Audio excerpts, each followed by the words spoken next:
നമസ്കാരം, ഞാൻ ഡോക്ടർ അശ്വതി അനു.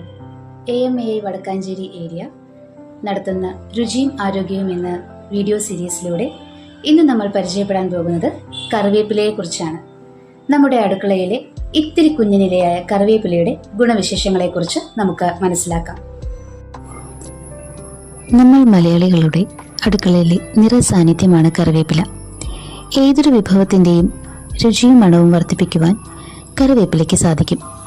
അടുക്കളയിലെ ഉപയോഗങ്ങൾക്കപ്പുറം കറിവേപ്പിലയുടെ പോഷക ഗുണങ്ങളെക്കുറിച്ചും ഔഷധ ഗുണങ്ങളെക്കുറിച്ചും നമുക്ക് ഇന്ന് ഈ വീഡിയോയിലൂടെ മനസ്സിലാക്കാം. മുറയ്യ കൊയിനേജി എന്ന ശാസ്ത്രനാമധാരിയായ കറിവേപ്പില റൂട്ടേസിയെ എന്ന സസ്യകുടുംബത്തിലെ അംഗമാണ്. ഏകദേശം 100 ഗ്രാം കറിവേപ്പിലയിൽ 6 ഗ്രാമോളം അന്നജവും ഭക്ഷ്യനാരുകളും മാംസ്യവും അടങ്ങിയിരിക്കുന്നു.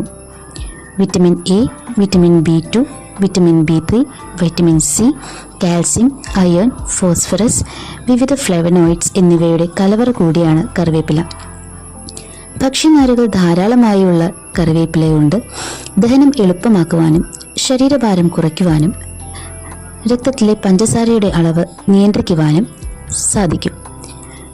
വിറ്റമിൻ എയുടെ പ്രസൻസ് കണ്ണിൻ്റെ ആരോഗ്യം മെച്ചപ്പെടുത്തുവാൻ സഹായിക്കുന്നു. അതുപോലെ വിറ്റമിൻ സി, വിറ്റമിൻ എ മുതലായവയുടെ ആൻറ്റി ഓക്സിഡൻറ്റ് സ്വഭാവങ്ങൾ ഹൃദയാരോഗ്യത്തിനും അതുപോലെ കൊളസ്ട്രോൾ കുറയ്ക്കുവാനും നമ്മെ സഹായിക്കുന്നു.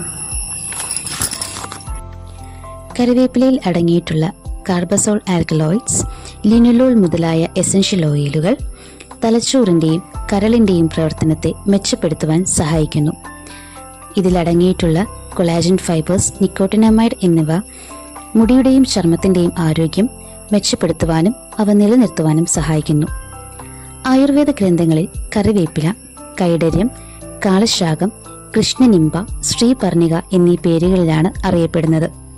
കടുതിക്ത മധുര രസപ്രധാനമായ കറിവേപ്പിലയ്ക്ക് രൂക്ഷ ഗുരുഗുണവും ഉഷ്ണവീര്യവും കടുവിഭാഗവുമാണ് ഉള്ളത്.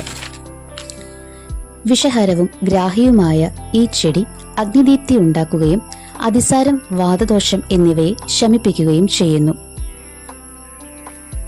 കറിവേപ്പില പ്രധാന ചേരുവയായി ചേർത്തുണ്ടാക്കുന്ന കാളശാകാദി കഷായം, കൈഡര്യാദി കഷായം എന്നിവ നമുക്ക് പരിചിതമാണല്ലോ.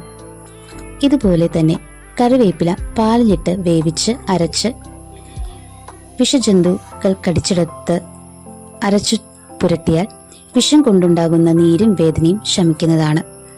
കറിവേപ്പിലയും മഞ്ഞളും കൂടി അരച്ച് 1 മാസം പതിവായി കഴിക്കുന്നുവെങ്കിൽ അലർജി ശമിക്കും എന്ന് അനുഭവയോഗ്യമായ ഒരു സത്യമാണ്. പലപ്പോഴും ആവശ്യം കഴിഞ്ഞാൽ വലിച്ചെറിയാവുന്ന ഒരു ഇല മാത്രമായി നമ്മൾ കറിവേപ്പിലയെ ചുരുക്കി കളയാറുണ്ട്. ഇനി അങ്ങോട്ടേക്ക് അങ്ങനെ ചെയ്യാതെ നമ്മളുടെ ജീവിതത്തിൻ്റെ അല്ലെങ്കിൽ നമ്മുടെ ആരോഗ്യത്തിൻ്റെ സ്ഥിരമായൊരു ചങ്ങാതിയായി നമുക്ക് കറിവേപ്പിലയെ നമ്മുടെ കൂടെ കൂട്ടാം. Thank you.